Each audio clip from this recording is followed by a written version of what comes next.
नमस्कार शेतकरी मित्रांनो, माझे नाव दिलीप शामराव पाटील, तालुका भडगाव, जिल्हा जळगाव. मी गेल्या 9-10 महिन्यापासून जिल्हा संभाजीनगर येथील तंत्र समन्वयक श्रीयुत गुलाबरावजी खंडागळे साहेब यांचे पूर्ण व्हिडिओ पाहत आहे. तरी मी 2 जून रोजी 3 एकर क्षेत्रावर शून्य मशागत तंत्राने बेड पाडून कपाशी लावलेली आहे.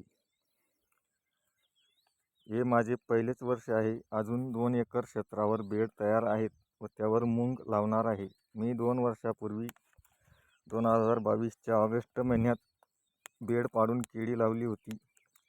तेव्हा मला 30 किलो सरासरी वजनाचे घड आले होते.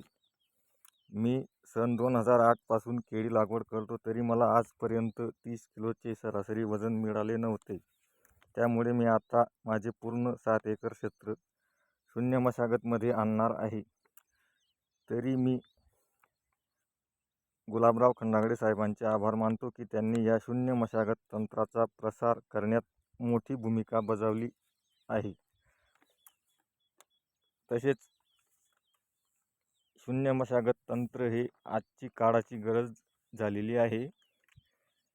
कारण आपल्या शेतात पाणी मुरण्याचं प्रमाण रोटावेटरमुळे फार कमी झालेले आहे. तरी जास्तीत जास्त शेतकऱ्यांनी शून्य मशागत तंत्राकडे वळावे, हीच काळाची गरज झालेली आहे. धन्यवाद.